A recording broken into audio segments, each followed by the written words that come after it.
નમસ્કાર, playground the sports શોની અમારી વિશેષ રજૂઆત યુવા આઈપીએલ 2024માં હું શિવાની આપ સૌનું સ્વાગત કરું છું. દર્શક મિત્રો, જે પ્રમાણે અત્યારે આઈપીએલ 2024થી શરૂઆત થઈને અત્યારે જે પ્રમાણે આઈપીએલની મેચો તમામ રમાઈ રહી છે, દિલ ધડક મેચો કહી શકાય. ગઈકાલની મેચ પણ એવી જ રહી. રાજસ્થાન રોયલ્સ અને પંજાબ કિંગ્સ વચ્ચેની જે આ મેચ હતી, આ જે બંને ટીમો છે, આ બંને મેચ જે ટીમો છે તે વાત કરીએ તો તમામ જે દર્શક મિત્રો છે, તમામ જે પ્રેક્ષકો ત્યાં ઉપસ્થિત હતા, ચોંકાવનારી આ મેચ એટલે હતી કારણ કે છેલ્લા બોલ સુધી આ મેચ જોવા મળી અને જે રીતે રાજસ્થાન હારતા રહી ગયું અને જે રીતે બોલર્સ તો કમાલ જોવા મળ્યો, પરંતુ સ્કોર જે હાઈ સ્કોરિંગ મેચ આપણે જોતા આવ્યા છે તે ગઈકાલે તેની ઉણપ સર્જાય તેવું જોવા મળ્યું. હવે આ મેચ વિશે તો ચર્ચા કરવાના છે, પરંતુ સાથે આજે બે મહત્વની મેચો રમાવાની છે. આજે પ્રથમ મેચ રમાશે કોલકાતા અને લખનઉ વચ્ચે, બીજી મેચ રમાશે ચેન્નાઈ અને મુંબઈ વચ્ચે. આ બંને જે મેચો રમાવાની છે, ચાર જે ટીમો છે, આ ચાર ટીમો આ ખૂબ જ ધમાકેદાર રવિવાર બનાવે તેવી શક્યતા પણ જોવા મળી રહી છે. તો આ મેચ વિશે પણ આપણે આજે ચર્ચા કરીશું. આપણી સાથે આ વિશેષ ચર્ચામાં જોડાઈ ગયા છે અમારા સ્પોર્ટ્સ એક્સપર્ટ અશોક મિસ્ત્રી. અશોકજી, આપનું સ્વાગત છે. Thank you so much. ચર્ચાની શરૂઆત કરીશું, પરંતુ તે પહેલા નજર કરીએ અમારા સ્પેશિયલ રિપોર્ટ પર. ફરી એકવાર કાલે રાજસ્થાનના દિલ અદ્ધર થઈ ગયા. ડર લાગી ગયો કે ગઈ મેચની જેમ આ મેચ પણ નીકળી તો નહીં જાય ને. છેલ્લી ઓવરમાં 10 રનની જરૂર હતી ત્યારે અર્શદીપની બોલિંગમાં પ્રથમ બે બોલ ડોટ જતા રાજસ્થાનના ચાહકોના દિલ ધડકન ચૂકી ગયા હતા. પણ હેતમાયરે ત્રીજા બોલે છગ્ગો, ચોથા બોલે 2 રન અને પાંચમા બોલે છગ્ગો ફટકારીને બધો ઉભરો નીચે બેસાડી દીધો હતો અને ટીમને વિજય અપાવ્યો હતો. રાજસ્થાને ટોસ જીતીને પ્રથમ ફિલ્ડિંગનો નિર્ણય કર્યો હતો અને પંજાબને બેટિંગમાં ઉતર્યું હતું. પણ પંજાબની ટીમ પાણીમાં બેસી ગઈ અને આશુતોષના સર્વાધિક 31 રન સાથે 8 વિકેટે માત્ર 147 રન જ બનાવી શક્યું હતું. 148 રનના લક્ષ્ય સામે રાજસ્થાને યશસ્વી અને ટાઇડેની જોડીએ 56 રન ઉમેર્યા. પણ ત્યારબાદ 5 વિકેટો 115 રનમાં અને ત્યારબાદ પોવેલ અને મહારાજની વિકેટો 138 રને પડી જતા રોમાંચ સર્જાયો હતો. પણ હેતમાયરે મેચની જીતાડવામાં સફળતા મેળવી હતી. આજે ધમાધમ રવિવાર. આજે બે મેચો. પ્રથમ મેચ 3:30 કલાકે કોલકાતા અને લખનઉ વચ્ચે, બીજી મેચ 7:30 કલાકે વાનખેડે સ્ટેડિયમ પર ચેન્નાઈ અને મુંબઈ વચ્ચે. પ્રથમ મેચની વાત કરીએ તો કોલકાતા અને લખનઉ આ બંને ટીમો પોતાની છેલ્લી મેચ હારી ગઈ છે, એટલે જીતની લઈ જાળવવા મેદાને ઉતરશે. પોઈન્ટ ટેબલ પર કોલકાતા બીજા ક્રમાંકની અને લખનઉ ત્રીજા ક્રમાંકની મેચ છે, એટલે બંને ટોચની ટીમો હોય તો જંગ જોરદાર રહે તેવી શક્યતા છે. કોલકાતાના ઈડન ગાર્ડન પર રમાનાર આ મુકાબલામાં કોલકાતા હોટ ફેવરિટ ટીમ હશે. લખનઉનું પ્રદર્શન ભલે ટીમ ટોચ પર ન હોવા છતાં કંઈ ખાસ રહ્યું નથી અને હવે ટફ ટીમો સાથેના મુકાબલામાં કેએલ રાહુલ, પડિક્કલ, પુરન અને સ્ટોનિસ જેવા બેટર્સની અગ્નિ પરીક્ષા થશે. મોટો સ્કોર નહીં બનાવી શકે તો ટીમ માટે મુશ્કેલી થઈ શકે છે. કોલકાતાના સોલ્ટ, નરાઈન, વેંકટેશ, રિંકુ અને રસેલ મજબૂત છે, પણ મોટા ભાગે નરાઈનની બેટિંગથી મોટો સ્ટાર્ટ મેળવે છે. બોલિંગ ડિપાર્ટમેન્ટમાં બંને ટીમો સરખી છે. કોલકાતા પાસે નરાઈન, સ્ટાર્ક અને વરુણ ચક્રવર્તી જેવા બોલર્સ છે, તો લખનઉ થોડું નબળું છે. તેની પાસે બિશ્નોઈ, નવીન, યશ ઠાકુર અને કૃણાલ જેવા બોલર્સ છે. ઘર આંગણે હારવાનો સિલસિલો ચાલી રહ્યો છે. જોવાનું રહેશે કે લખનઉ આજે મેચ જીતી શકે છે કે નહીં.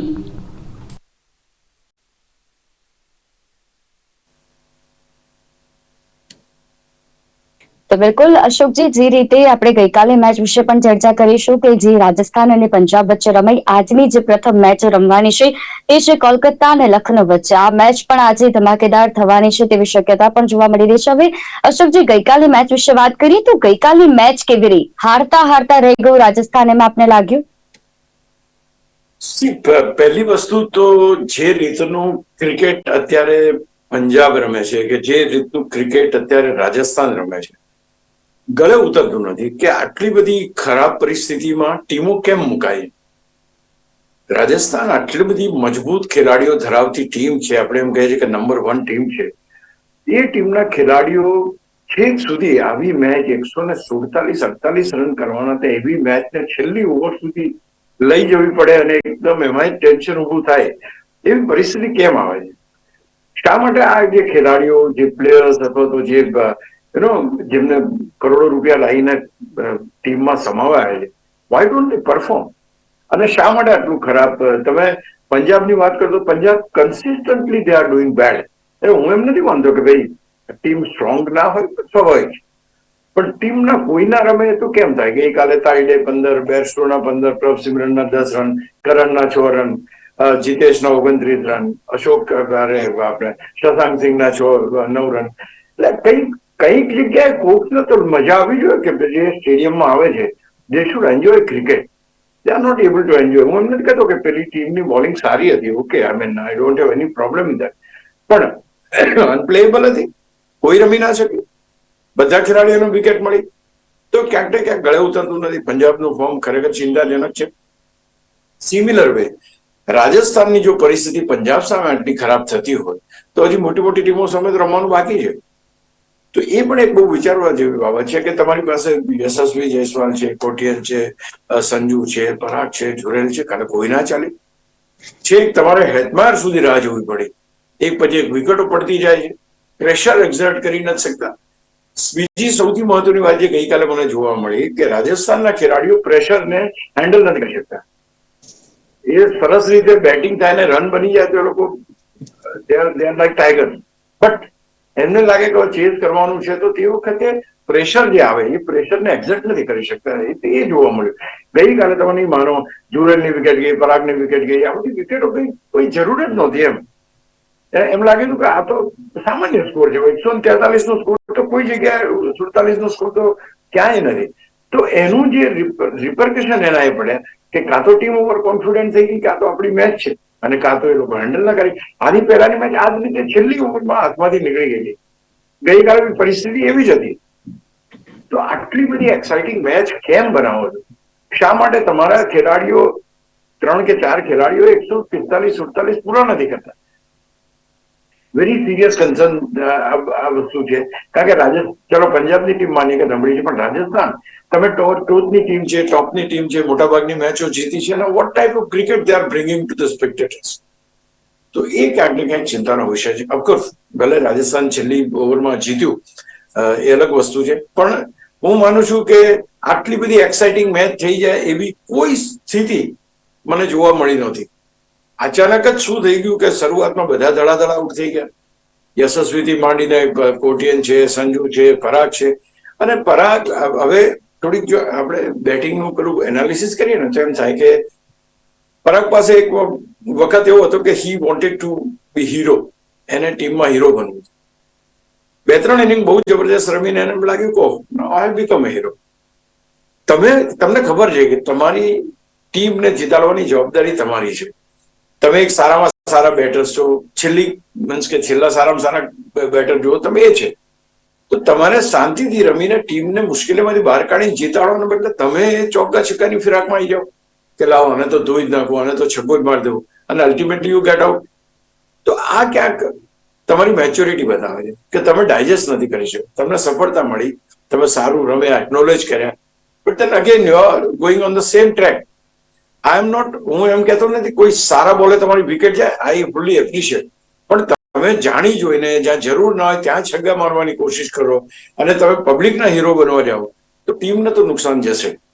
તો એ વસ્તુ ક્યાંક જોવા મળી. ઓફકોર્સ છેક સુધી મેચ ગઈ બરાબર છે, પણ જે રીતનું મેચનું આખું સંચાલન થયું, જે રીતે બેટિંગ થઈ, નોટ અ સિંગલ, બંનેમાંથી કોઈ પણ ટીમ એસ્ટાબ્લિશ થઈને બેટિંગ કરી નથી. તો એ બહુ મોટો ચિંતાનો વિષય છે, ખાસ કરીને રાજસ્થાન માટે. If they are aiming high, જો એ લોકો ફાઇનલ સુધી પહોંચવાની એ કરતા હોય તો they have to repair the damage. They are not in line with the requirement.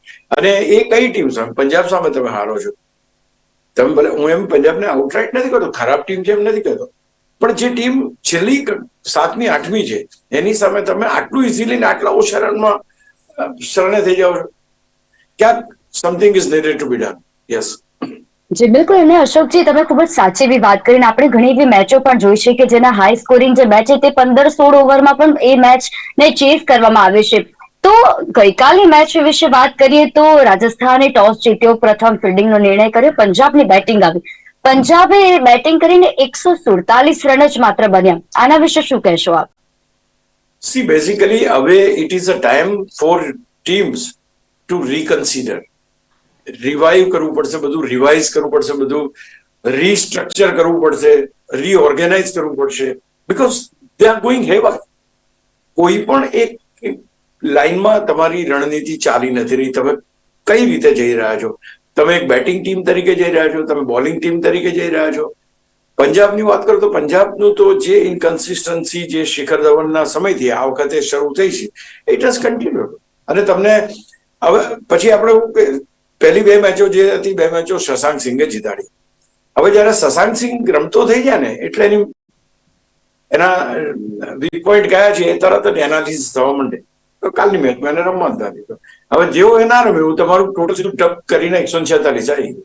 તમે એક્સપેક્ટ કરતા હતા કે 50 રન મારે તો અમારું ટોટલ 190 થાય. અરે તમે 7મો ખેલાડી આવે છે એની પાસેથી આવી મોટી અપેક્ષા રાખો અને તમારા તાયડે, બેરસ્ટો, પ્રભસિમરન, કરન આ બધા કઈ ના કરે એવું શક્ય નથી. એટલે આ એક બધું it is again to be said કે it's a multi players game. It's not a individual game. એક વ્યક્તિના રમવાથી આખી મેચ જીતાતી નથી. You require people's help to get through the situation. અને એ ક્યાંક પંજાબ માટે બહુ ચિંતાનો વિષય છે. અને દે વિલ હેવ ટુ થિંક, કારણ કે નથી કોઈ જગ્યાએ, નથી પાવર પ્લેમાં તમે વિકેટો બચાવી શકતા, નથી પાવર પ્લેમાં તમે રન બનાવી શકતા, નથી તમે કોઈ એડવાન્ટેજ લઈ શકતા, અને તમારા બેટ્સમેન છે એ એક પછી એક બોલિંગમાં આઉટ થતા જાય. તો there is lot two think in Punjab. અને પંજાબને જો આગળ વધવું હશે તો વિચારવું પડશે. જી બિલકુલ. રાજસ્થાનની વાત કરીએ તો રાજસ્થાન રોયલ્સની બેટિંગની શરૂઆત સારી રહી, પરંતુ જે રીતે પછી જોવા જઈએ તો ટીમ મુશ્કેલીમાં મુકાઈ ગઈ. રાજસ્થાનની બેટિંગ વિશે શું કહેશો આપ? સી તમે એક વસ્તુ કરો કે ભાઈ હા, રાજસ્થાનની બોલિંગ બહુ જબરજસ્ત છે. બોલ્ટ છે, અવેશ ખાન છે, મહારાજ છે, કુલદીપ છે, ચહલ છે, બધા છે. બટ દેન આ બાજુ તો રાજસ્થાનની સામે બોલિંગની અંદર તો કેવા જબરજસ્ત ખેલાડીઓ છે રબાડા સિવાય. તો આ જે પરિસ્થિતિ રાજસ્થાનની થઈ છે એ તો બહુ ચિંતા કરાવે એવી છે. બીકોઝ રાજસ્થાન જો એમ કરતું હોય કે અમે ભાઈ આ વખતે ચેમ્પિયનશિપ માટે જઈ રહ્યા છે તો અમે એવી ટીમ બનાવવા માંગીએ છીએ. યશસ્વી જયસ્વાલ કાલે ખેર એને 39 રન બનાવ્યા, એ પણ 28 બોલમાં, એટલે કે બહુ મોટો એવો રન રેટ, સ્ટ્રાઇક રેટ નથી. કોટિયાને બનાવ્યા 31 બોલમાં 24 રન. આ સ્ટ્રાઇક રેટથી તમે આઈપીએલ ની મેચો રમો છો? Is it any way viable? પછી તમે સંજુ સેમસન 18 રન બન્યા 14 બોલમાં. જ્યુરેલના 6 ની અંદર બન્યા 6 બોલમાં 11 બોલ બન્યા 6 રન. ધીસ ઇઝ ધી 110, 120, 130 ની એવરેજ થી સ્ટ્રાઇક રેટથી તમે રમી રહ્યા છો. Where will your team go? અને ત્યાર પછી તમારે હેથમાયર, હવે હેથમાયર આમ ચાલતો નથી, આપણે જાણીએ છીએ. Of course is a very good batsman. પણ ગઈકાલે ખેર એ પ્લેડ લાઈક એ ચેમ્પિયન. એને જે રીતે 5 બોલમાં 11 રન માર્યા અને જે જોઈતી ટીમને જીત અપાઈ દીધી. એટલે અહીં આગળ હેથમાયર સિવાયના બેટ્સમેન માટે તમે શું કહી શકો? અને બધા જ પોતાના રેકોર્ડ ધરાવતા બધા જ જોરદાર ખેલાડીઓ, અને છતાં પણ કાલે આવું પ્રદર્શન. 2 વસ્તુ છે, એક તમે સારી બોલિંગ સામે તમારી બેટિંગ નબળી પડી જાય, સમજવામાં આવે. અહીં આગળ તમારી પાસે એક જ બોલર કલગીસ રબાડા જેવો હતો કે જે ખરેખર ઇન્ટરનેશનલ કક્ષાનો જોરદાર બોલર છે. બાકી તમારે હર્ષદીપ છે, બાકીના ખેલાડીઓ તો તમે રમી શકો એમ છો. તે છતાં રાજસ્થાનના ટોપ રેટિંગ બેટર્સ કેમ ફેલ ગયા? તો ભલે આમાં તો બચી ગયા છે, આ બચી ગયા કહેવાય, અત્યારે તો બચી ગયા છે, પણ આગળની મેચોમાં આવી રીતે નહીં બચે. તો એ બહુ વિચારવાની એ છે. પંજાબને ખેર એમનું તો છેલ્લે તળિયે જતા જાય છે, એટલે સવાલ નથી બહુ. પણ જો રાજસ્થાનને બી ટોપ પર રહેવું પડશે તો કંઈક તો તમે એક વસ્તુ વિચારજો, આઈપીએલ ગમે તે તરફ જાય પણ Mumbai Indians, Chennai Super Kings આ બધી ટીમો તૈયાર બેઠી છે. ધ્યાન રાખજો, they are the most professional team in the IPL. એ ટીમો આ બધી નબળાઈઓની નોટ લે છે, નોંધ લે છે, અને તમને એની સામે આવશે પાડી જશે. તમે એટલે you to be very careful, અને ત્યાર પછી તમારે આગળ વધવાનું. પછી એવું ના થાય કે આપણે મુંબઈ તો ચેન્નાઈ, બેમાંથી એક ચેમ્પિયન તો બને છે, એક વખત મુંબઈ તો એક વખત ચેન્નાઈ. તો એ પરિસ્થિતિ આવવી ના જોઈએ. Let somebody else be a champion. Rajasthan આજે 2008માં શેનવોર્નના કેપ્ટનશીપમાં ચેમ્પિયન થઈ હતી. Let them get a chance to be a champion. But then you need to correct your parameter, you need to correct your setting. કયા ખેલાડીઓ રમશે, કેવું રમશે, ક્યાંક ને ક્યાંક આની પર જરૂર ચર્ચા કરવી પડશે અમને. જી બિલકુલ. અને રાજસ્થાનને 148 નો ટાર્ગેટ ચેસ કરવાનો હતો. હવે આ જે ટાર્ગેટ હતો, રાજસ્થાન જે ટોચની ટીમ છે તેના માટે સરળ કહી શકાય, પરંતુ તે છતાં પણ છેલ્લી ઓવર સુધી આ મેચ જોવા મળી. છેલ્લી ઓવરનો મેચનો આ રોમાંચ અશોકજી કેવો જોવા મળ્યો? What you sad correct. કારણ કે I was just watching the match. મને એમ લાગતું કે ચાલો હવે તો મેચ તો પતી જશે, પણ છેલ્લી ઓવરમાં જે રીતે 10 રન જોઈતા હતા, ત્યાર પછી જે સિચ્યુએશન સર્જાઈ, પહેલા 2 બોલ ડોટ બોલ ગયા, કોઈ રન ના બન્યા. પછી અને હેટમાયર, એક વસ્તુ વિચારો તમે કે ફોરેનના જે કોઈ પ્લેયર્સ છે ને એ ઘીસમાં નથી આવતા, એટલે કે કોઈનાથી ગભરાઈ જાય એવું નથી. દે go with their on pattern of playing. ત્યાર પછી લાગ્યું કે આ તો ટેન્શન વધે છે, કારણ કે 2 થયા. પછી એને સીધું તરત 6 મારી દીધી, અને 6 માર્યા પછી તરત 2 રન લીધા, અને એના પછી બીજી 6 મારી દીધી. 5મા બોલે મેચ પૂરી કરી નાખી. 6 ને 12 ને 14 રન છેલ્લા ત્રણ જ બોલમાં લઈને વાર્તા પૂરી કરી નાખી. તો ધીસ ઇઝ ધ વે. છેલ્લી મેચ તો રોમાંચ, છેલ્લી ઓવરનો રોમાંચ એટલે રહ્યો. પહેલા 2 બોલ ડોટ બોલ ગયા, એમાં ટેન્શન વધી ગયું કે ડોટ બોલ ગયા અને કેવી રીતના થશે. અને હજુ જો સિંગલ લીધા હોત તો હું નથી માનતો કે જીતી શક્યા હોત. But he the man. એને લાગ્યું કે ફિલ્ડ થોડું ઉપર બોલાવી લીધું, કારણ કે એવું હતું પંજાબને કે ભાઈ ચાલો આપણે રન્સ રોકીએ, 1s and 2s ના લેવી. પણ એમણે બહારનું ફિલ્ડ ઓપન રાખ્યું, એટલે ત્યાં સિક્સર મારી, ચોગ્ગો પણ વાગ્યો, ફરી સિક્સર વાગી, મેચ પતી ગઈ. તો બહુ જ રોમાંચક રહી. અને મજા એટલા માટે આવી કે જે રીતે જીત્યા તેમ લાગ્યું કરે યાર આ તો આની પહેલા બી થઈ શક્યો, એટલું ઇઝીલી જીત્યા. તો હેટમાયર અગેન બહુ જ ઓછું એને રમવાનું મળે છે, રન પણ એના ઓછા મળે છે, પણ તે છતાં જયારે જરૂર હોય ત્યારે રમીને ટીમને જીતાડે છે. I think that is the great thing for him. Well, બિલકુલ. આપણે ગઈકાલે મેચ વિશે તો અશોકજી ચર્ચા કરી. હવે આજે જે 2 મેચ રમવાની છે, એમાં પ્રથમ મેચની વાત કરીએ, કોલકાતાના ઈડન ગાર્ડન પર કોલકાતા અને લખનઉ વચ્ચેની આ મેચ રમવાની છે. કેવી રહી શકે છે આ મેચ? પહેલી વસ્તુ તો બંને ટીમો સારી છે, ટોચની છે, 1 થી 4 ની અંદર આવેલી ટીમો છે, એટલે એક એક્સાઇટમેન્ટ લેવલ તો ડેફિનેટલી બનશે. પહેલી વાર લો સ્કોરિંગ મેચ થશે તો બી એમાં ફાઇટ થવાની શક્યતા છે. બંને ટીમો પાસે બોલર્સ પણ સારા છે, બંને ટીમો પાસે બેટર્સ પણ સારા છે, પણ બંને ટીમો પોતપોતાની છેલ્લી મેચો હારીને આવેલી છે. એટલો બધો વૈભવશાળી રેકોર્ડ ધરાવતા નથી આ લોકો. શરૂઆતમાં ધારો કે જીતીને ટોચ ઉપર તો આ ટીમો પહોંચી જાય છે, પણ જેમ જેમ ટુર્નામેન્ટ આગળ વધે છે એમ આ બધી ટીમો એ પાછલા ક્રમે ધકેલાતી જાય છે. એટલે સૌથી અગત્યની વાત છે કે કોને ચેમ્પિયન બનવું છે, who would like to be the champion. તો એને ધારો કે ક્યારે માનતું હોય કે અમે બહુ સરસ ક્રિકેટ રમીએ છીએ અને અમે ચેમ્પિયન બનવા માટે દાવેદાર છીએ. They will have to show the consistency in that scene.